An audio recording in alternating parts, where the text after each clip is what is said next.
God is good, y'all. Glad to be here. The inaugural Shareholders podcast on the Mighty Sharp Network. Let me tell you what, it's been a long time coming, but I'm glad to be back. A lot of y'all been asking, where's the show? Where's the Mighty Sharp? We back. The thing is, we're doing it now. Hopefully you know. Hopefully you've seen my other little promo video, but you know, this is now a network. So you will be getting a lot of different shows with specific topics. You know, on Mighty Sharp Show, we jumped around all over the place, but you'll be getting specific shows, specific topics. And this show here is called the Shareholders Podcast. Meaning what? Only people who got stocks got to come on here? No. Shareholders. We're just sharing things that others have held for a long time to help empower people, to help educate, to help elevate. It's just information. So you'll be hearing from some really smart folks and some entrepreneurs and people that know what they're talking about to help you, okay? So it's been on my heart to do something like this, and my first guest had to be, if you've been rocking with old Monty Mont, way back, my first show, 2014, this brother was on that first show.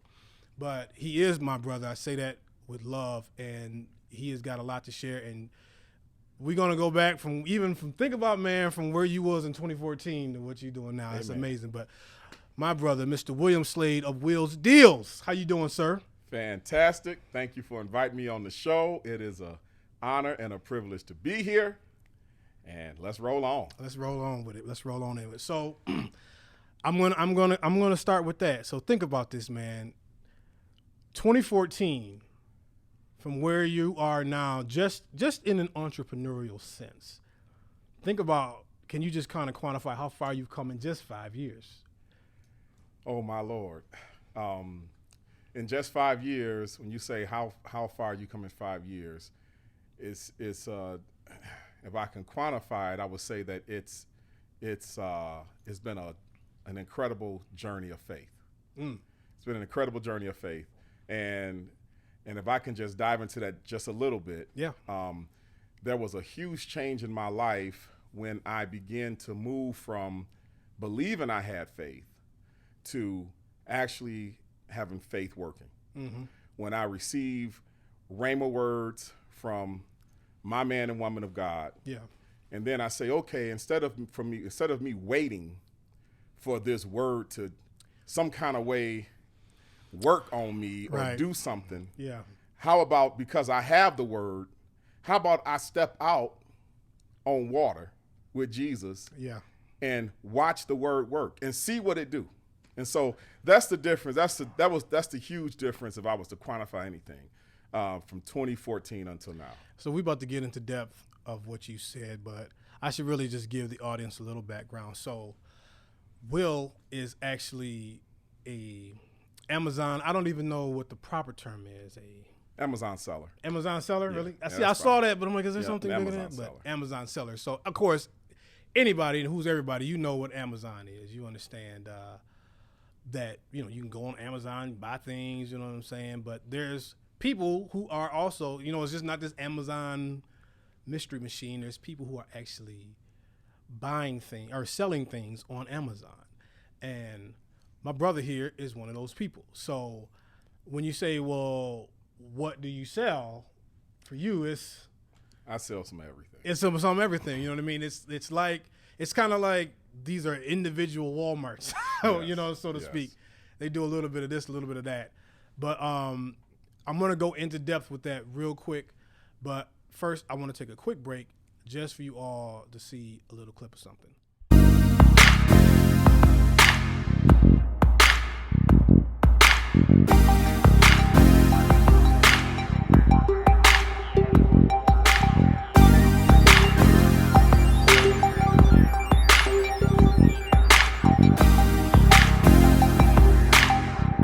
Listen, with all the media outlets out there, as you can see, you can get lost in the crowd.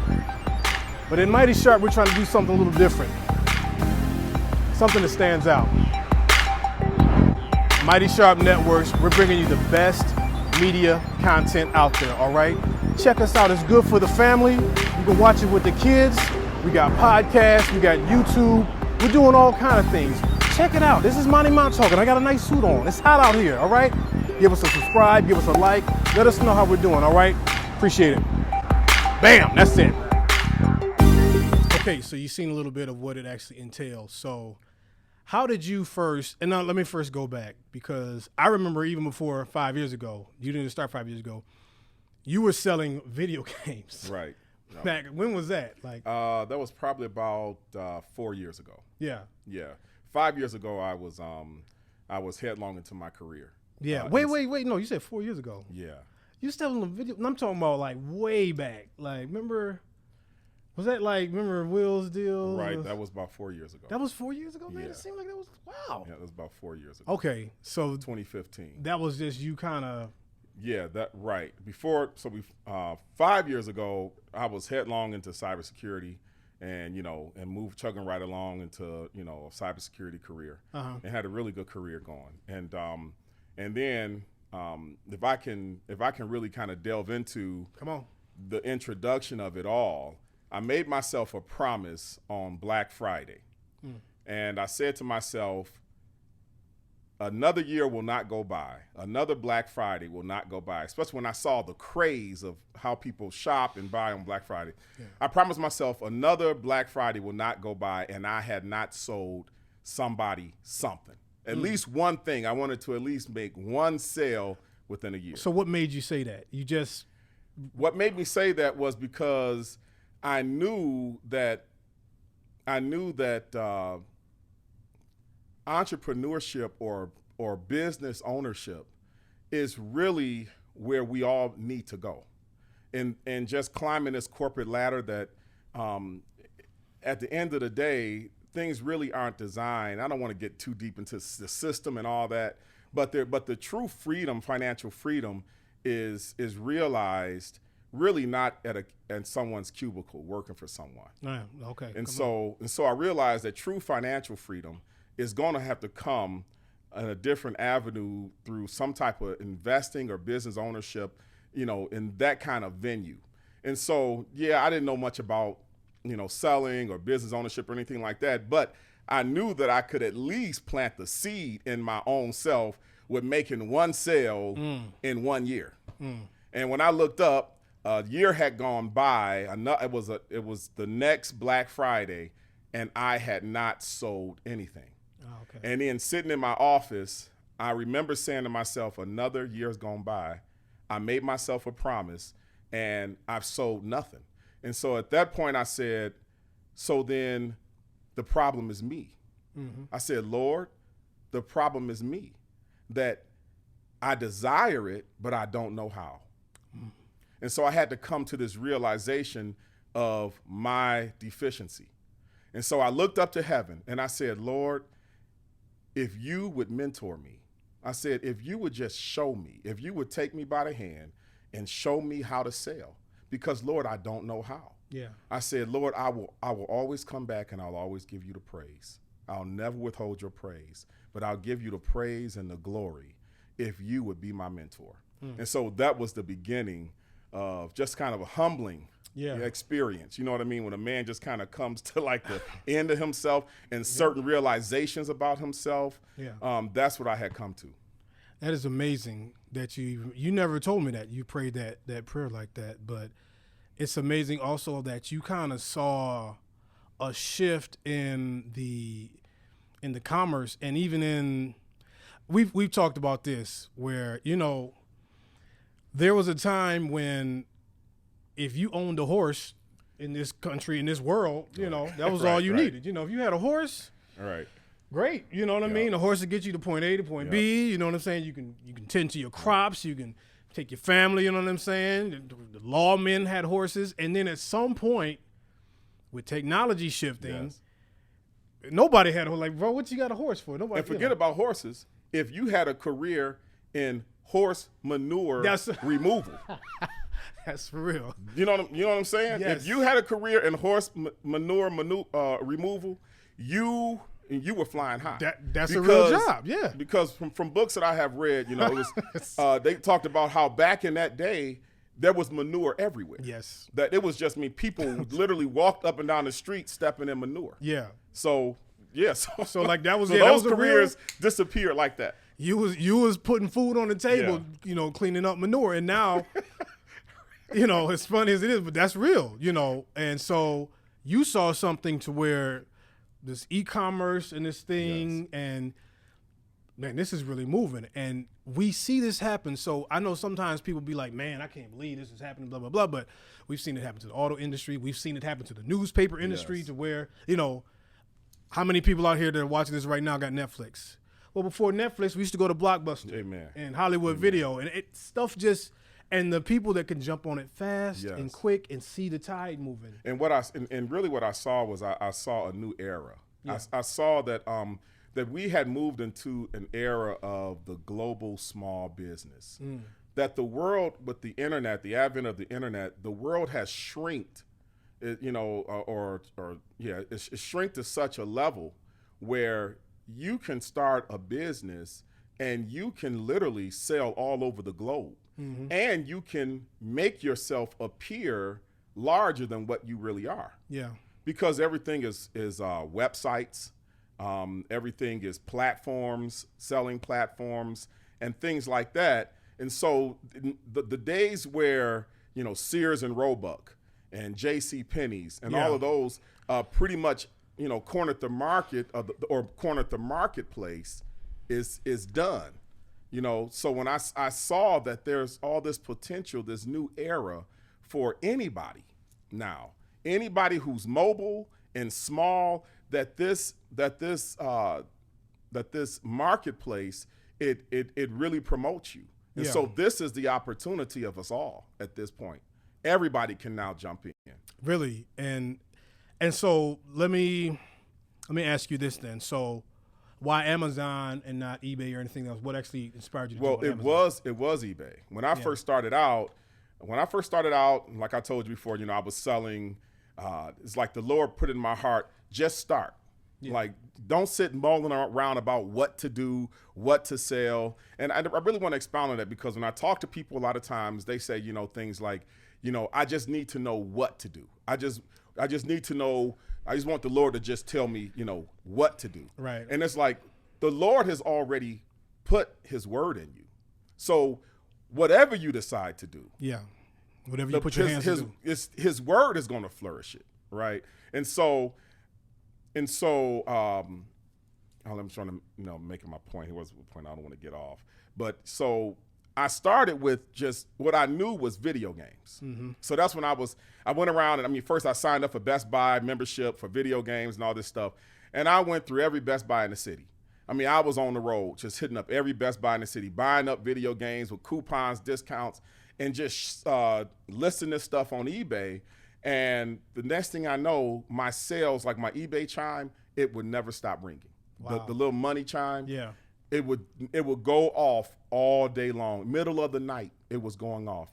And so from there, I learned, it's like the Lord was showing me that you do have the ability to sell. And so that gave me the courage or the confidence to know that I can sell. So I was selling on eBay for the longest time.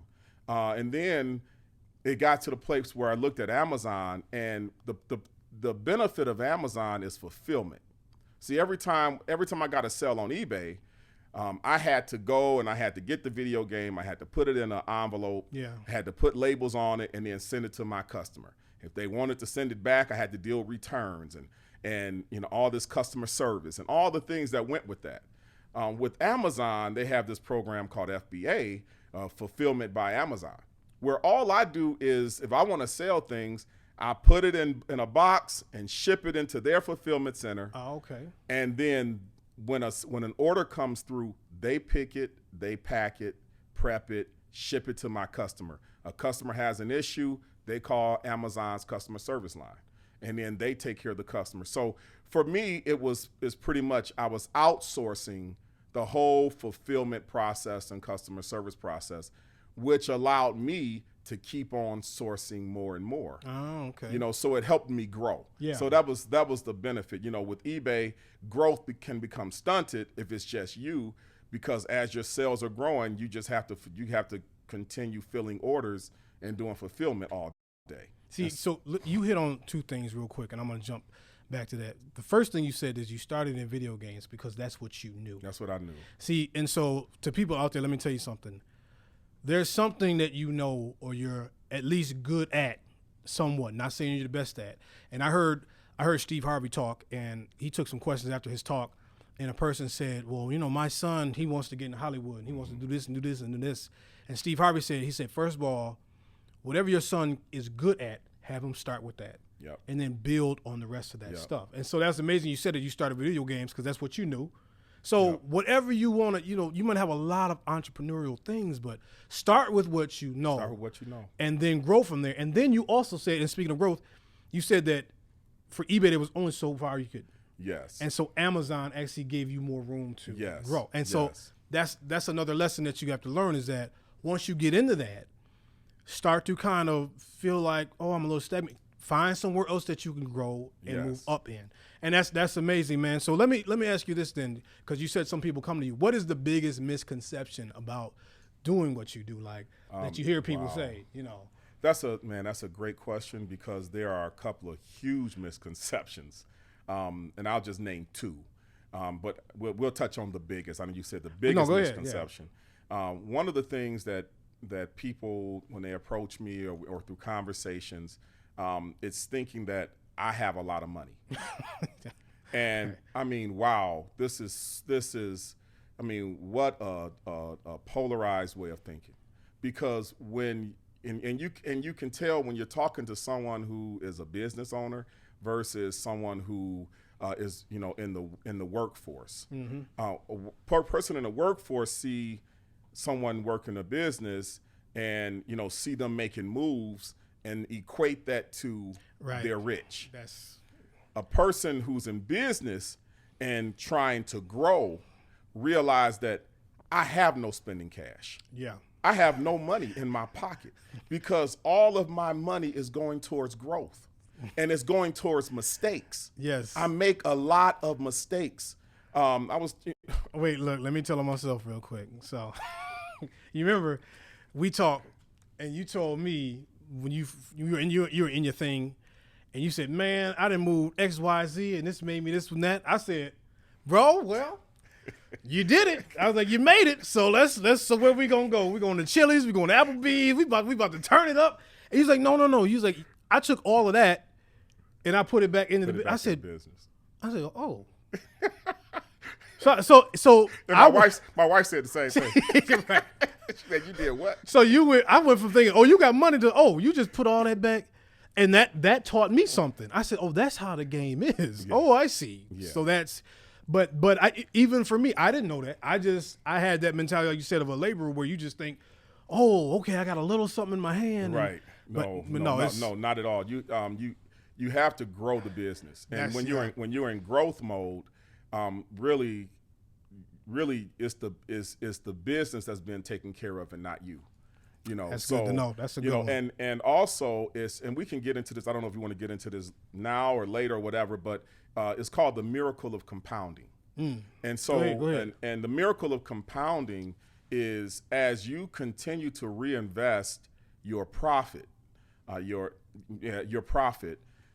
begin to see exponential returns on your money. And so pretty much it's just like, if you start out with an apple seed, you plant the seed, you get an apple tree. So now you get this big apple tree in your backyard and it's wonderful.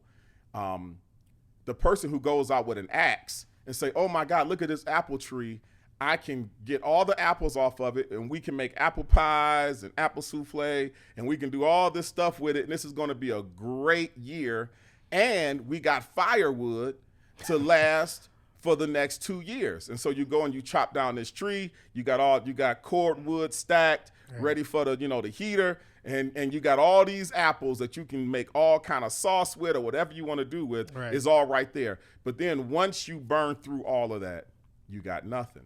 Whereas the person who grows this tree and then continues to reinvest those seeds back into the ground, you get to the place where when one day you wake up and as far as the eye can see are apple trees. Yeah. And so if you decide now to cut a tree down and make cordwood, if you decide to take some apples and do whatever you want to do, give some away, invest some, whatever, you'll never miss it because the orchard is just continually producing more and more apples, and you have residual. And so what you get into is that you no longer have to work for apples, or in a sense, you no longer have to work for money. Yeah. Money is working for you. And so all my life, I had been working for money, and that's a poor way of living. And instead, my mindset began to change, that no longer should I work for money, but money should be out there working for me. Mm-hmm. Whereas even when I'm asleep, money should be working. When I go to bed and I wake up, I'm a little bit richer there you go. than when I was before I put my head on there the you pillow. Go. And so that's what money is for. Money is supposed to be a slave to us. We're not supposed to be a slave. Not the other way around. And that is, see, you said some things just in about 3 minutes that I went probably in 17 years of school and never heard nobody say. They don't teach us this. See, that's what I mean. We don't know these things, and we're not taught these things.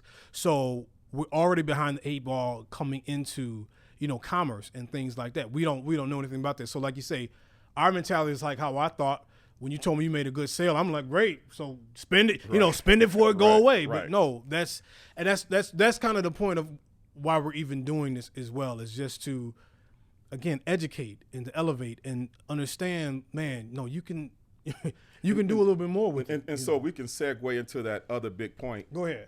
Is that people will come to me and they'll say, no, just be honest. Just be honest. How much do I really need in order to invest? And so, and they'll say, and you can tell they don't want me to give them no little bitty figure. Like, don't tell me I need to just invest no $200 to start a business. But they're like, I really want to know, like, how much does it really take for me to really get my business off the ground? Yeah. And I tell them, I say, it's not about how much you invest. And that's what, so we have this battle. And so, because there's this mindset, and I tell them, I say, it's about your dedication to holding true to compounding your money. If you start out with, and I show people the numbers, I put I say, okay, we'll start out with $400. And if you were to flip $400 and you flipped it 12 times and you made 20% return on your money, each flip, how much would you have after 12 flips?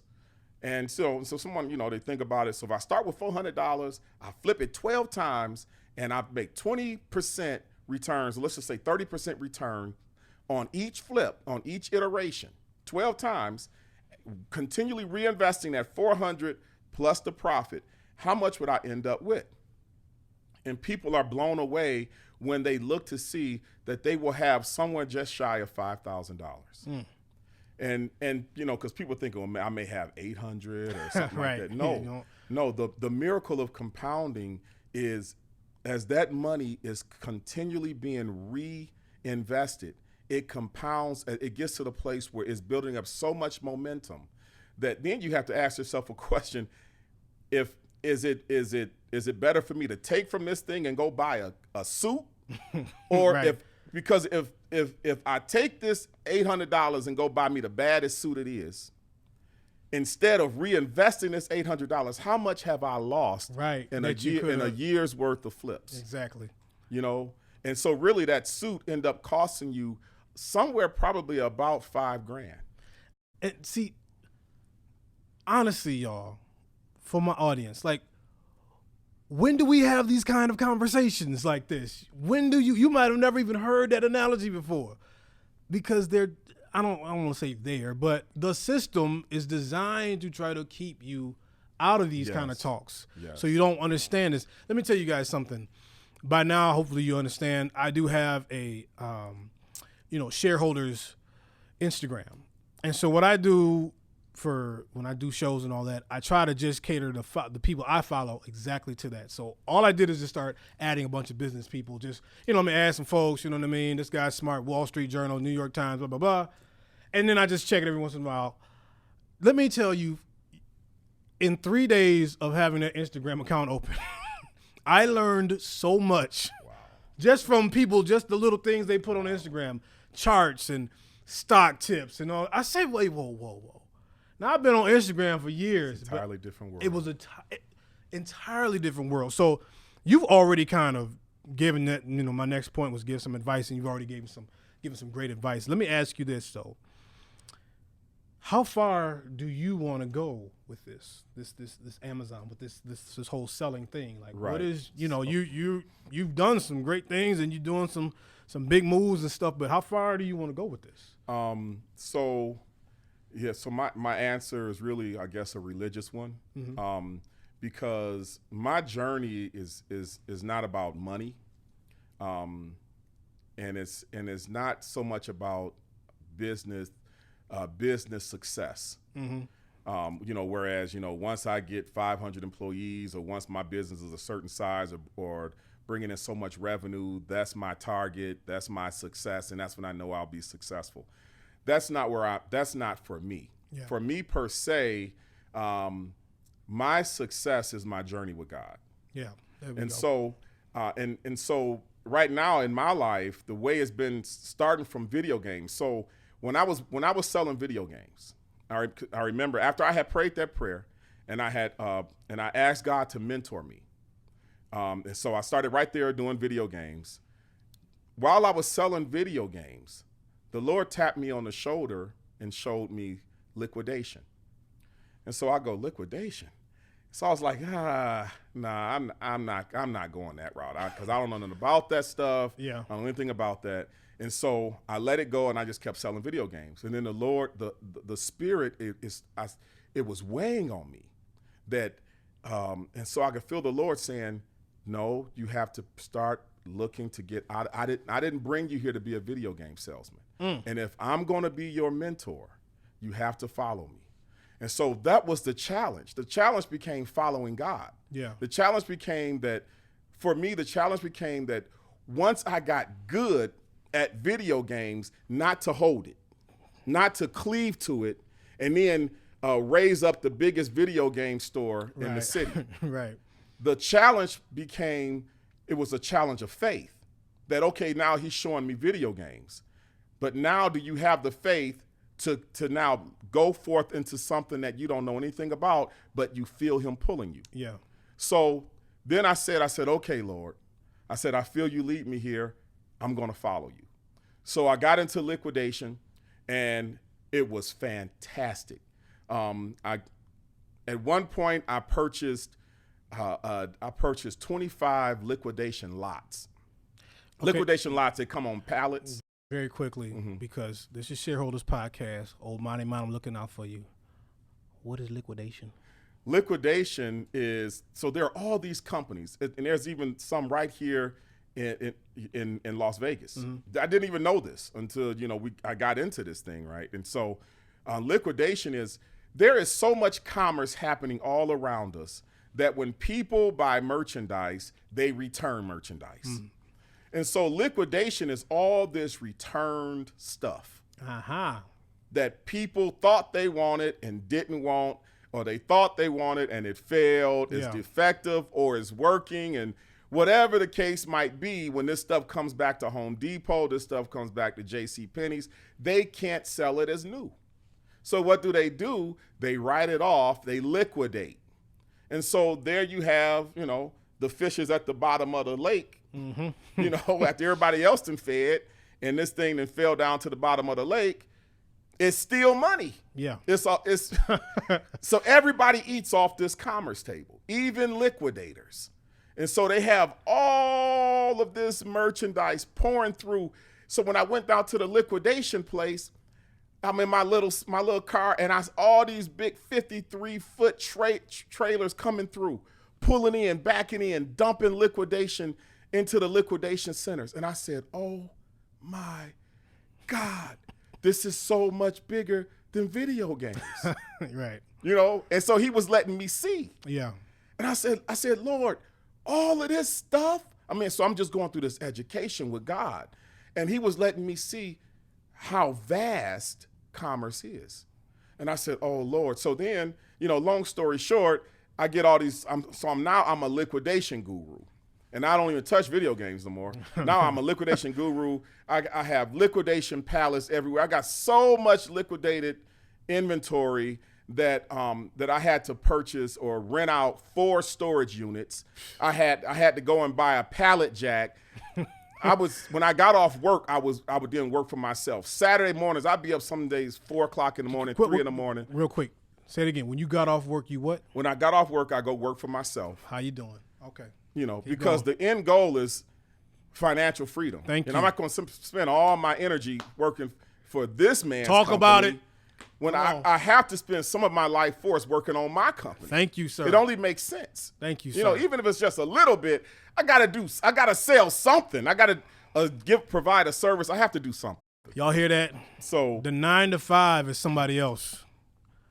The 6 to whenever is you. Okay, so go ahead. So I don't want to. So long story short, because I can go on forever about all good, this. Man. Long story short, when I had purchased a 25 pallet liquidation lot, it took me I don't know how many trips with the largest U-Haul truck to keep going back and getting my pallets and dumping it all into my storage units.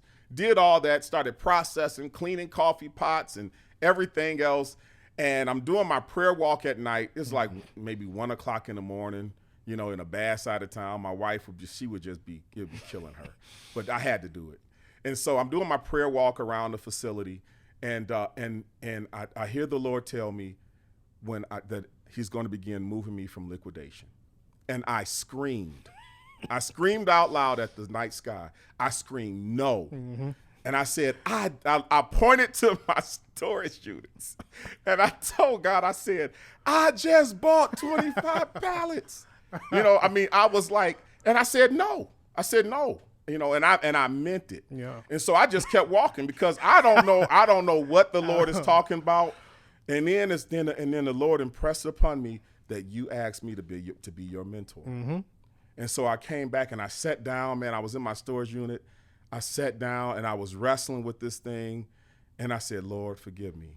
I said, I asked you to mentor me. I said, Lord, strengthen me and help me to follow you where you're taking me. And that's the way the journey has been.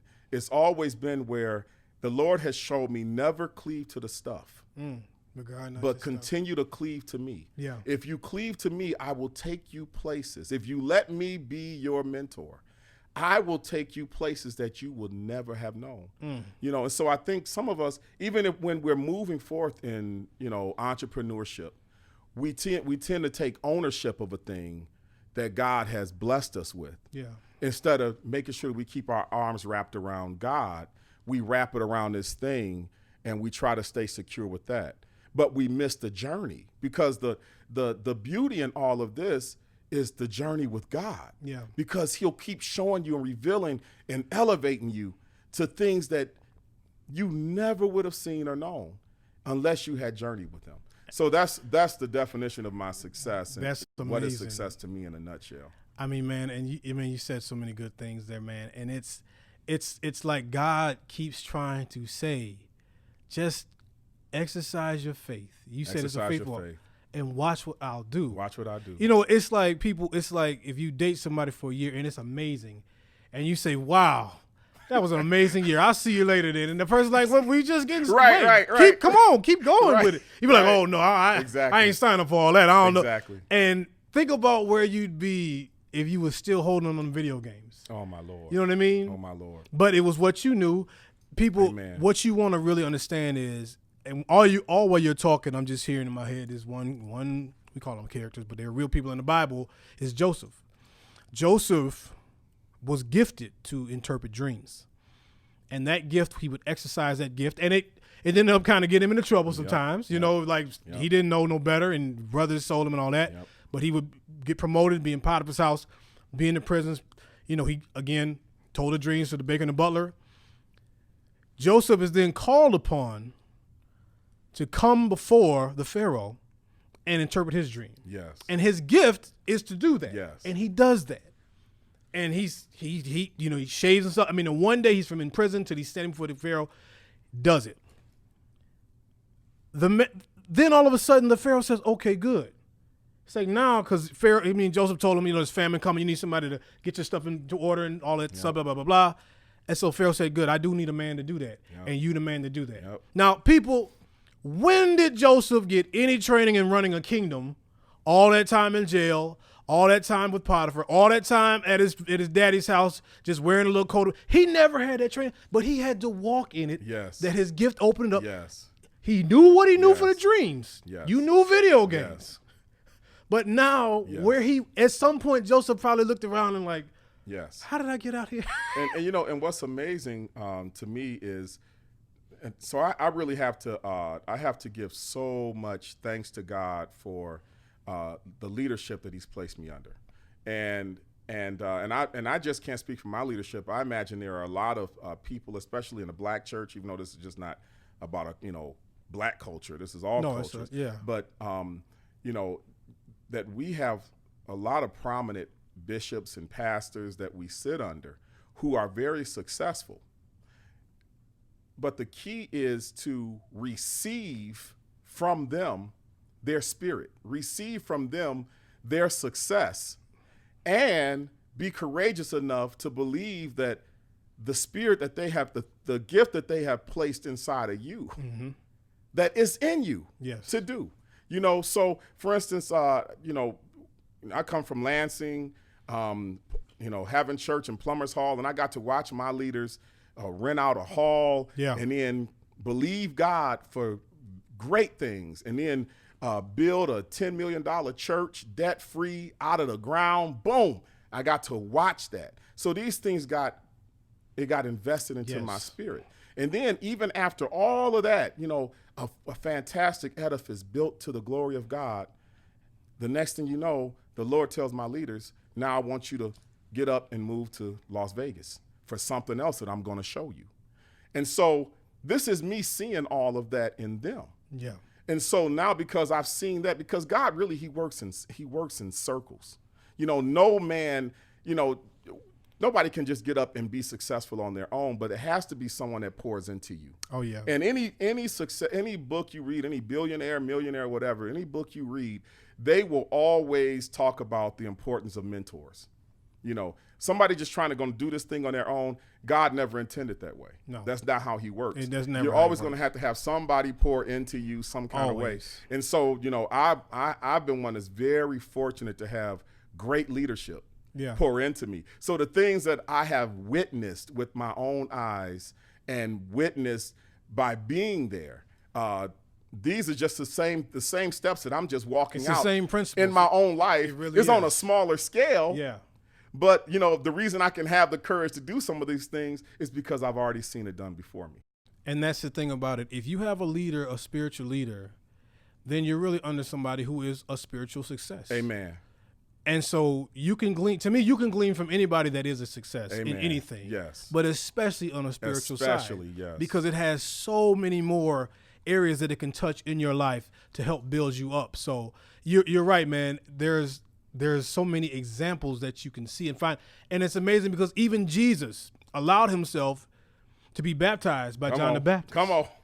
So he allowed himself to be literally. That's God's way. That's God's way. So you can't tell me if it didn't work for Jesus, it won't work for you. So, so man, we going to wrap it up, man. This has been amazing. I've enjoyed this so much. Talking with my brother, man. You read anything, man? You always you get your nose in anything? Most definitely. Anything you can recommend? Most definitely, and I'm glad you asked. There's one book, a lot of different books, but one book, and I'm even going back through it again. Okay. It's called Business Secrets of the Bible. Ooh. And it's written by a Jewish rabbi. And the reason why it comes highly recommended, especially for church folk, is, in my opinion, and the reason why I love it is and speaking from Black culture, is because the gems that this man shares about Jewish culture and Jewish scripture, and how it's all related to business success is 180-degree different from Black thinking. My goodness.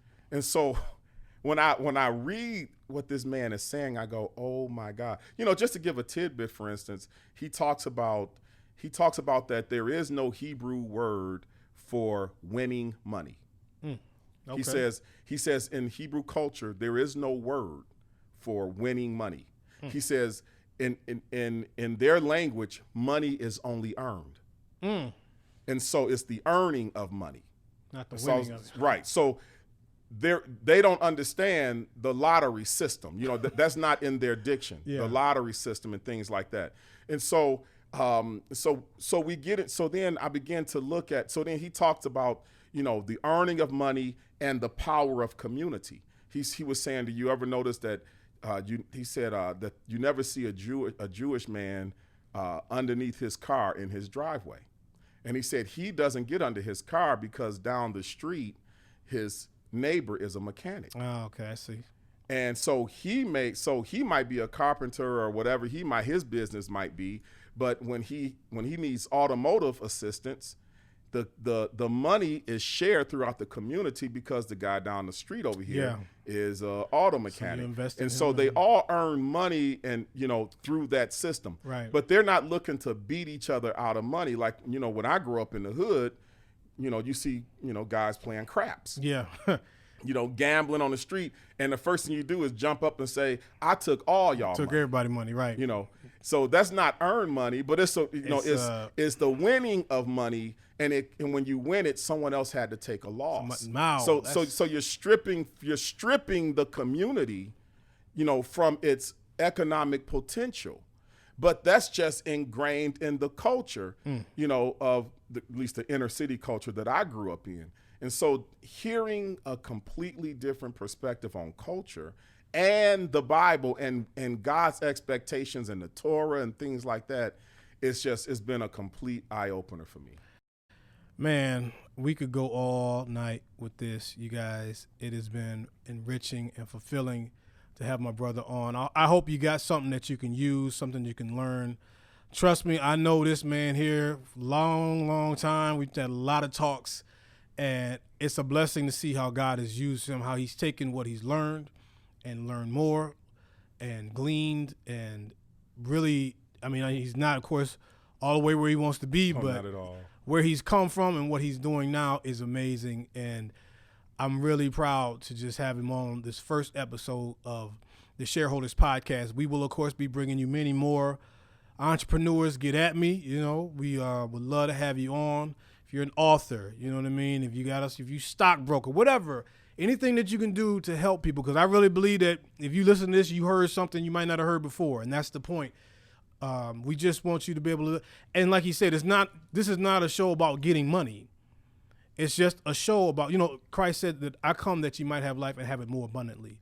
So I just don't want anybody to live beneath their privilege. It's simply that. I don't want you, when you could be at a level 8 per se, be at a level 3. I can't. It drives me crazy. It's like, man, can I be doing more? Can I be learning more? Every day you ought to be trying to increase in something. So that's why we're here. Man, thank you so much. Thank you. You probably going to hit my man up this Christmas and don't even realize it on Amazon. I'm sure he got a trinket there you need. Something, a beach towel or some flip-flops or a can opener or something, and you're going to help my mans out. But stay with us and always, always stay sharp. Woo! Appreciate